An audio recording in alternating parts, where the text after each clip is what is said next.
If you think you just fell from the sky and incarnated on this planet by accident, you have another thing coming. You did not fall out of God's palm and mistakenly incarnate into a whole human being. You are here because you have purpose. Your incarnation is needed, and you have a divine design on your life.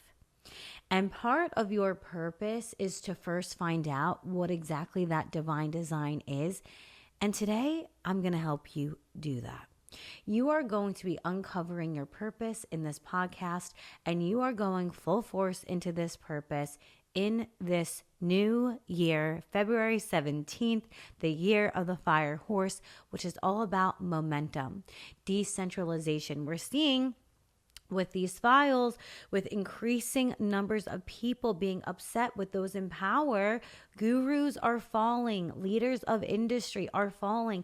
And this is the second wave, the new wave of new creators, of new people, of new leaders, of new artists that was always destined to flourish during this time. I'm hearing the word Renaissance.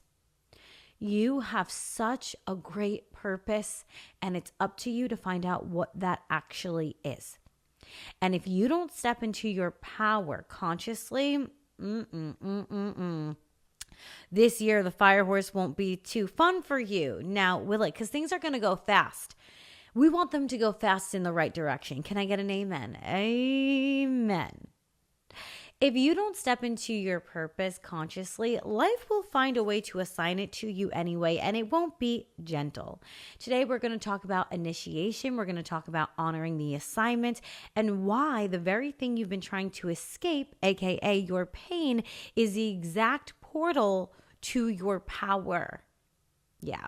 Before we get into it, what's up, positive bitches? How are you doing today? If you're hearing this episode, then you are meant to be here, so keep listening.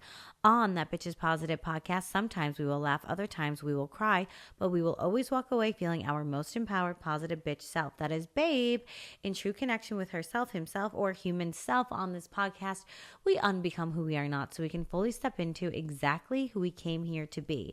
If you have not yet gotten your copy of Show Up As Her, that is my book on how to take your power back from every single area of your life. There is a whole entire technique to reverse engineer your desired self and get your dream life like this.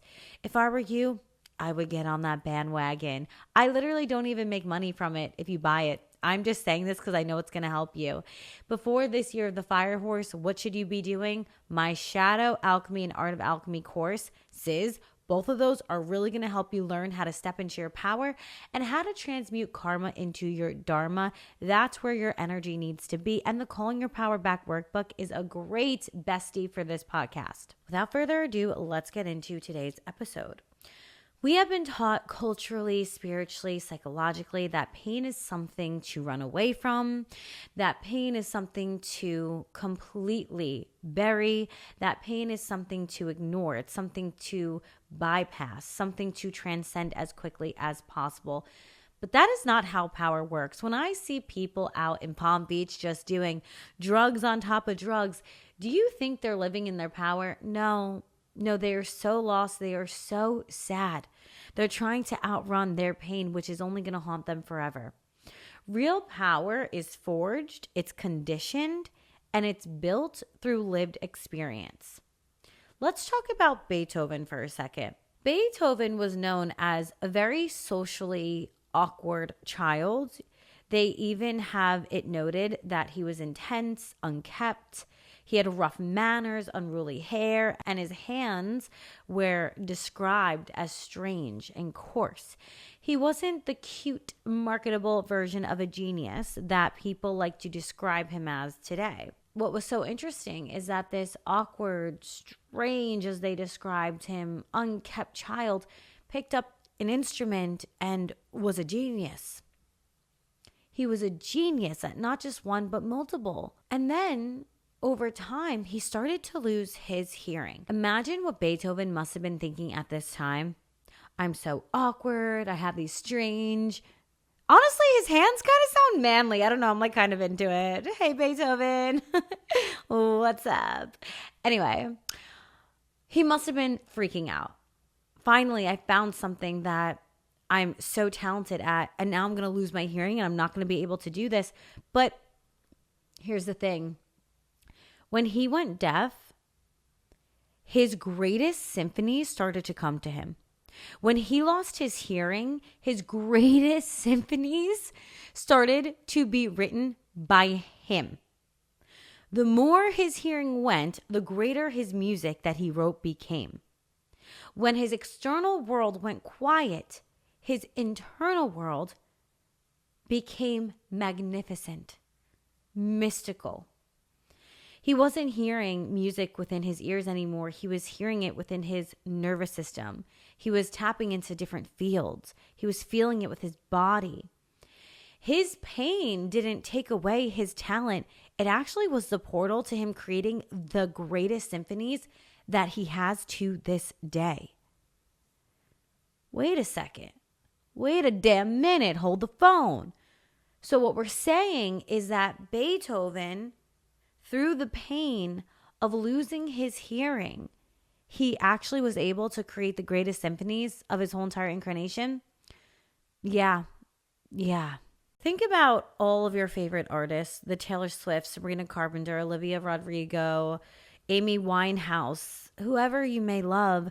Their greatest songs are not everything's happy-go-lucky and perfect all the time. No, their greatest songs are ones that are born through heartbreak, discomfort, pain. I think about my own life. The version of Krista you know, I don't know how she would have become who she is without the pain, the heartbreak, the attachment wounds, the codependency, being in my shadow world, feeling like my skin was ripping off my body, crying every single night, begging God on my knees to change my heart's desire so I wouldn't hurt anymore. Without that, without the heartbreak, without the abandonment wounds, you would not know this version of me, because then I wouldn't have gone to every therapist and healer and doctor to figure out how to actually get better and then give you the information. I wouldn't have spent so much time in solitude. I used to come to Florida to spend months at a time in solitude. If I didn't go within, if I didn't rip open a Bible, if I didn't scream at my spirit guides, you would not know this version of me. I did not get here through rainbows and sunshine. I got here because I was screaming at God on my hands and knees, hysterical. The pain is the portal. Now, the most important thing for you to understand is that your pain point is going to be the thing that you're meant to share with everyone, is going to be the thing you're meant to create art from, is going to be the thing you are here to be a teacher in, to show others the way. That's why I want to speak to you today about this. Your pain is not something for you to just survive. It's something for you to study. I want you making your pain your freaking curriculum. Make that shit your greatest area of study. Because through going through all of my pain, I learned how to regulate my body. I learned how to pull my energy back. I learned how to rebuild my self-concept. And then I said, you know what? Other people need this because I know I needed this. The reason I can teach it and the reason it helps other people is not because I read about it or I theorized it. It's because I lived it. I went through that shit. Not once, not twice, but over and over and over again. Your pain becomes your power the moment you stop asking, why is this happening to me? And you start asking, what is this training me for? Who is this allowing me to become? There are so many examples, you know them. I'm literally one of them, where someone has taken their pain and instead of allowing their pain to make them a little bitch, they use that pain to study it, they learn from it, and then they taught other people how to get out of it. What in your life are you having to heal through? What in your life are you having to go through?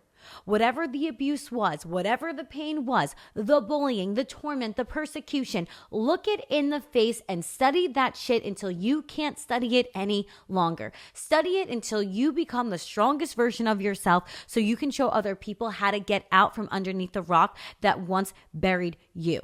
This is how psychological and spiritual muscles are formed. This is how you become psychologically flexible, spiritually flexible. These muscles are built through resistance, and it's building your capacity to lead, to guide, to love, and to hold space for others who are going through the same pressures. This is not something you avoid. This is not something you bypass. You don't just pretend you're healed. There are so many people in this industry. Holy hell, I saw the words life coach in someone's bio the other day, and I said, you have to be kidding me. I can't even speak right now. The biggest narcissist I know has the words life coach in their bio, and I said, okay, that makes sense. You would think that about yourself. Great. You don't become powerful because you never broke. You become powerful because you learned how to put yourself back together. This is so important to talk about right now because think about where the world is right now. Epstein files. No one trusts the government. Everyone's looking at these celebrities that have taken part in a lot of abuses.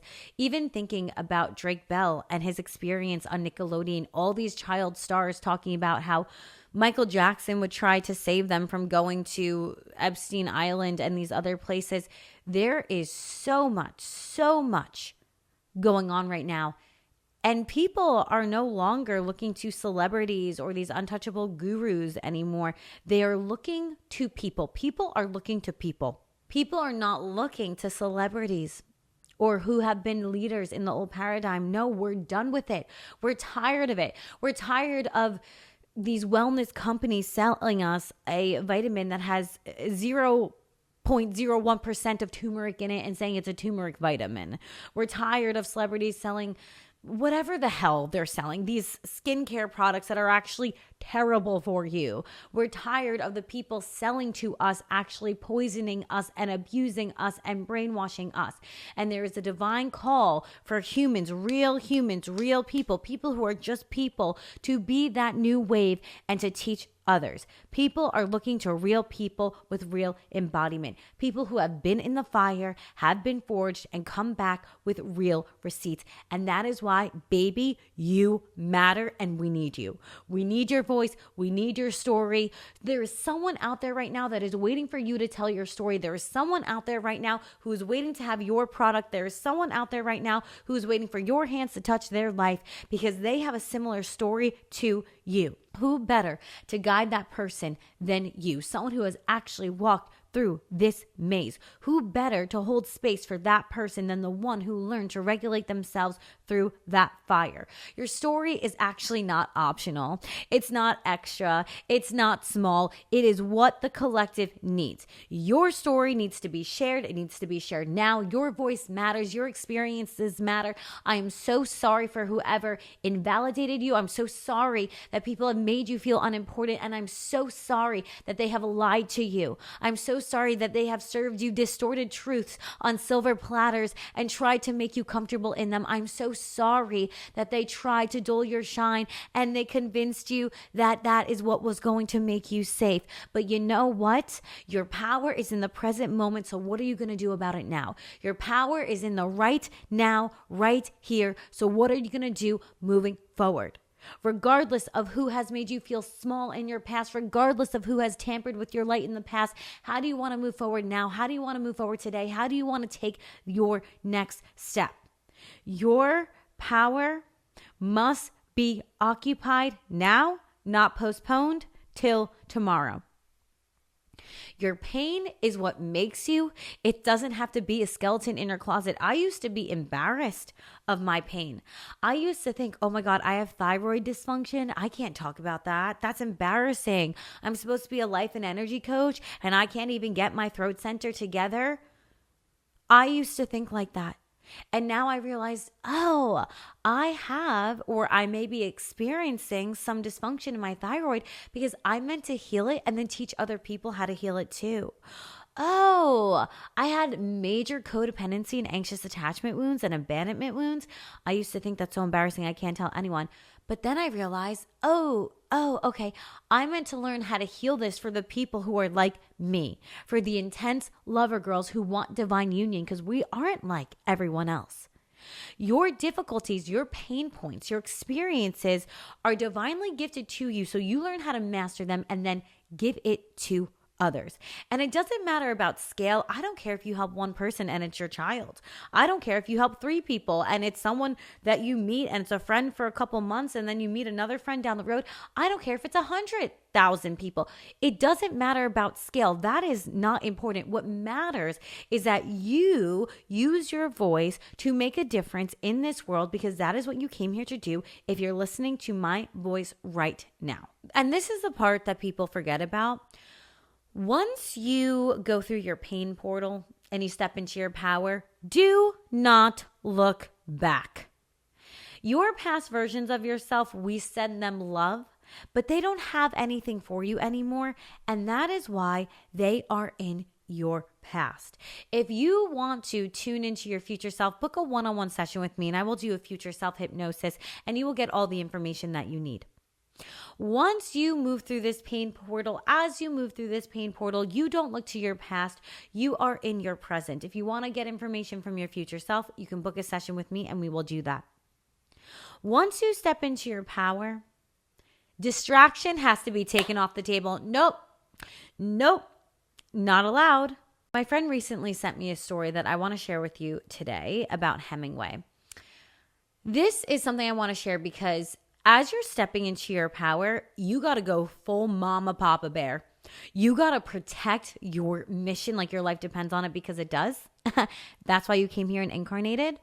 There are going to be people, I swear to God, they are like sleeper agents or just activated and thrown into your reality. And why are they coming in? They're coming in to push your buttons. They're coming in to trigger you. They're coming in to train you to stay in your own power. I don't like to say people are testing us, but that's kind of what it is. It's a test from the divine to help you stay here. So it's a test that's practice and training of you staying in your own power. Okay, we're going to talk about a really interesting story that I cannot not share with you. It starts like this. She left her journalism career to make Hemingway a literary legend. He wrote his greatest works in the home she built. Then he replaced her. It's Paris, 1925.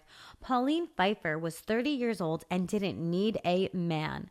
She was a fashion writer for Vogue, one of the few women with a prestigious journalism job in the 1920s.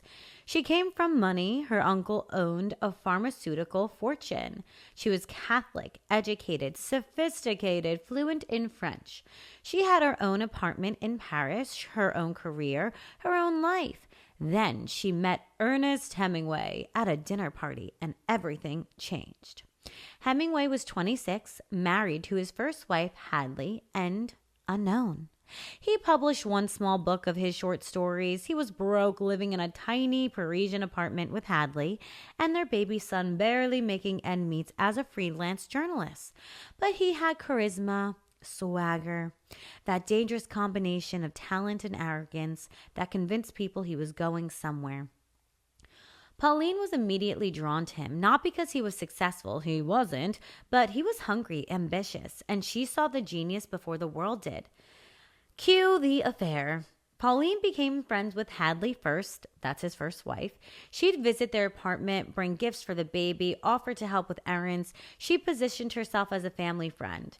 I don't know how people do that. You have to be sick in the head, okay? She's a little sick in the head, but we'll take it. Anyway, but alone with Ernest, something else happened. Intellectual conversations that lasted hours. Flirtations disguised as literary debate. Longing looks from across dinner tables. They should make a movie about this, actually. I'd go see it, to be honest. Hadley noticed, but what could she say? Pauline was her friend. Ernest swore nothing was happening. But of course, by 1926, it was happening. Ernest left Hadley in August of 1926. Of course he did. It destroyed her. She supported him for years, typing his manuscripts, believing in him when no one else did, living in poverty so he could write. This is why you don't settle. And this is not even the bulk of the story, okay? But Hadley already done messed up, okay? She already messed up by settling. Maybe you would say, Krista, she was in love with him. Oh, sure she was. Who cares? She was settling with a man who didn't add to her life, but took from her life. She was giving all of her energy to him, and as soon as he found someone more exciting, he left. Of course. Okay.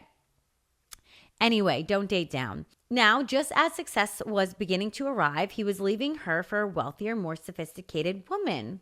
Pauline married Ernest in 1927, just 9 months after his divorce. They were married by a Catholic priest. Pauline had convinced Ernest to convert.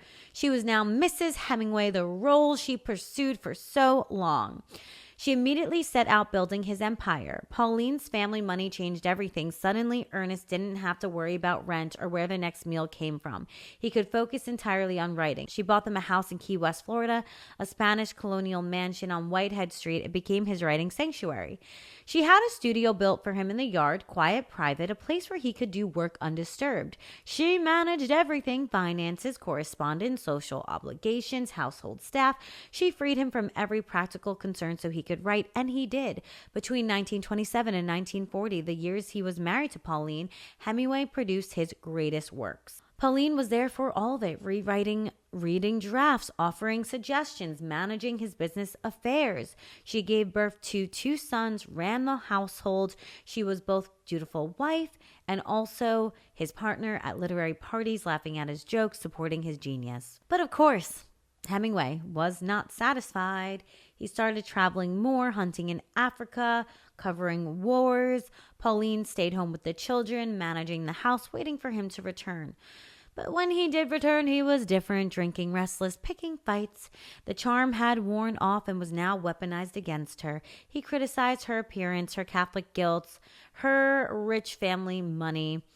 Eventually, he met Martha, a 28-year-old correspondent, blonde, beautiful, fearless, ambitious. Everything Pauline was apparently not, or rather, everything Pauline had stopped being once she became Mrs. Hemingway. The pattern repeated exactly. This makes me think of Khloe Kardashian, God love her soul, but there has been so much talk about how other men would cheat on their current partner to be with Khloe, and then they would cheat on Khloe with the next person. The way you meet him is the way he'll leave you. So if he's cheating on someone else with you, he's probably going to cheat on you too. That's about his character. It's not about you. Okay? Thank you. Martha did what Pauline did. Martha befriended Pauline, but Pauline knew Martha and Ernest were inseparable and having an affair. The jealousy was devastating, but what could she say? She confronted him, and she felt she looked controlling and jealous, and she would probably just lose him anyway. Eventually, he left Pauline for Martha, and he had another divorce. His greatest novel, written during his marriage to Pauline, published as he left her for another woman. The irony was brutal. After the divorce, Pauline stayed in Key West. She kept the house on Whitehead Street, the house she'd bought, the house where he'd written his greatest work. She raised the kids alone. Ernest was already on a safari with Martha, covering another war. Great for him. He would send the money to the boys sometimes, would visit but rarely, and Pauline just watched from a distance as his life continued. Pauline died in 1951 at age 56. The cause: complications from a surgical procedure. She was found unconscious in her Los Angeles home and died hours later. Ernest was in Cuba when he heard. According to people around him, he was devastated, or at least claimed to be, but did not attend her funeral. Right. Before Pauline died, this is important, she had been trying to revive her own writing career. The journalism career she abandoned in 1927 to become Mrs. Hemingway. She pitched articles to magazines, taken writing classes, started a novel, but all those years managing his career, editing his work, building his empire, she buried her own ambitions. Now in her 50s, divorced and alone, she was trying to reclaim the writer she had once been. She died before finishing that novel, before anyone could take her seriously as a writer again, because that's what happens when you sacrifice your identity for someone else's genius. Pauline was not a victim. She made her choices knowingly. She pursued a married man. She used her wealth to win him. She accepted the role of a supportive wife, but those choices came with a cost: her career, her independence, ultimately her happiness, her life. She gave Hemingway the foundation he needed to become a legend: financial security, domestic stability, the editorial partnership, and when she was no longer useful or what he wanted, he discarded her. Today, tourists visit the Hemingway house in Key West. They see his writing studio, his books, his trophies from the African safaris, his 6-toed cats. But that house, Pauline bought it. Pauline decorated it. Pauline managed it while he traveled and drank and wrote and cheated. It should be called the Pfeiffer Hemingway House, but no one remembers her, only him. This is a devastating cost of loving someone else's genius but abandoning your own. This is what happens when women sacrifice themselves to build a man's career, how you can lose yourself in someone else's dreams entirely. She made him great, he made her disappear. And that's the pattern that still repeats today. Different names, same story. The woman behind the great man who never gets to write her own ending. Now, I know you're not going to listen to that story and abandon your mission and get distracted by men, by women, by gossip, by drama, by food, by alcohol, by drugs, by anything. I know you're not going to allow me to read that whole story to you and then you abandon your genius for someone else or something else. That's a distraction. I know you're not going to do that because that would be crazy. Not only are you going to make your pain your power, not only are you going to find your own cure within, not only are you going to be courageous, not only are you going to survive, but you're going to study that pain, but you are not going to get distracted. You're not going to give your energy away. You're not going to give your power away. You're not going to give your focus away because you came here on divine mission, on divine assignment, and on divine assignment you will be. No one and nothing feels as fulfilling as being in your purpose. No one and nothing feels as good as being in alignment. No one and nothing feels as good as being in your power. You know, I was talking to someone and I had to kindly say, look, this does not meet me where I'm at, and it's just not up to my standard. And I used to be so sad when I had to turn someone down. I used to think, well, what could be? But what if I turned it down too soon? And now I'm like, hell yeah. Amen. Amen. Amen. Amen. It feels so good to be in my own power. It feels so good to be in my own power. It feels so good to be in my power. And then I'm like, positive bitchitude, activate, activate, activate. Positive bitchitude, activate, activate, activate. Positive bitchitude, activate, activate, activate. When you need that extra, pep in your step, activate positive bitchitude. Okay? Activate positive bitchitude. Get back in that body, yaddy, yaddy, back in your energy. Oh my God, it gives me such a good energy flow. I love that shit. Oh yeah. It feels so good to say no to less so I can have more. It feels so good to say no to what's not in alignment so I can actually receive what is. It feels so good to be in my dharma instead of reliving karma. It feels so good to choose what's best for me. And you know what? Even if you are not experiencing what I'm talking about just yet, you will. You're staying focused on your purpose. You're going to take the Art of Alchemy course. You're going to take the Shadow Alchemy course. Maybe you want to do one-on-one sessions. If you are ready to completely transcend your current reality and step into the year of the fire horse with all of your mojo going in the right direction, book a one-on-one session with me. Do you not understand how much you can change your life? You just need the right guide. I, to this day, work with energy healers, coaches, to this day, because we all have blind spots. We're all human. It is time to take back your power. Get the Calling Your Power Back workbook. I lovingly and peacefully call all my power back to me now. You will also get a whole entire technique to balance your sacral center. I literally found an orange thread today, and that is all about sacral center rebalancing. Mangoes are coming up. Stay on your mission. That's what you came here to do. And when you do that, you're not going to have to be holding onto your power so tight because you're going to magnetize people who are also in their power rather than energetic parasites. I love you so much. I hope this episode resonated with you. Please leave a positive review on Apple Podcasts and Spotify. Please comment in the comments on YouTube. Give it a like, subscribe. I really want this podcast to grow this year. That is where I'm going to be putting my focus. So if this has ever helped you, please put some good karma into the universe for yourself and give some positivity towards this episode. Okay, love you so much. Mwah.